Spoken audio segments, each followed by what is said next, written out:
again. Margaret here. I have another story to read. Sometimes you need an author's permission to read one of their stories. Well, I give myself permission because I'm the author.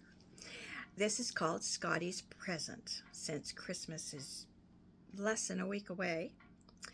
There was an excitement in the air. Scotty could feel it as well as see it in everyone, the way they were acting. Mom and Dad were hiding things in their closet and not letting any of the rest see them. Most of his brothers and sisters were being very mysterious, and they were treating everyone a little bit nicer these days. Mom and Dad put a tree in the living room, but not just any tree.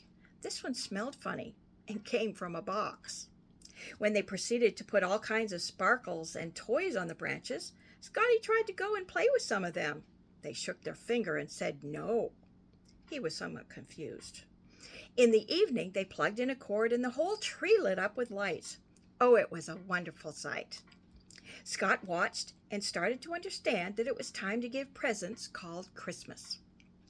He had seen the young sisters go outside and pick flowers in the summer for Mom, and it would make her so happy. He looked outside and grew sad.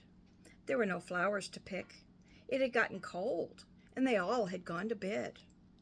He thought of when the leaves had turned all colors and the sisters and even brothers had gone out and picked some pretty leaves for the table. It had made Mommy happy again. Scotty grew even sadder. There were no pretty leaves to pick. They had all fallen off the trees and had turned brown. What could he find that would make Mommy happy? Mommy and Daddy would go out in their car and bring back packages and hide them away in their closet. The older sisters would also go out for a while and then come back to hide things in their closet. He peeked in the crack of one of the doors and discovered them wrapping these packages in paper and tying them with ribbons and bows. He knew he couldn't do any of that. He hadn't even started trying to walk on two legs yet.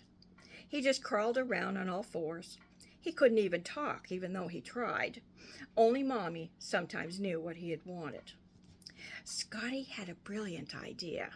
He remembered in the summer something that had happened that had made Mommy very happy. He secretly got his present, and since he didn't have any pretty paper, he decided to wrap it up in toilet paper. He could manage that. When everyone started putting their wrapped presents under the tree, Scotty was sure to hide his too. Christmas morning came very early. Everyone was talking, singing, and running around. The presents were passed around and were opened. Scotty watched with anticipation to when they came to his present. Then all of a sudden, everything grew quiet. Mommy went to the tree and picked up Scotty's present. She turned to him and said, "Scotty, did you get this for me?" She smiled down at the dead mouse he had caught. She picked Scotty up and laid him in her lap. "Thank you, Scotty, for that wonderful present." She then started to pet him, and he purred loudly, pleased that he had made Mommy happy. Thank you for listening. And remember, if you have a pet, remember him or her in the holidays too.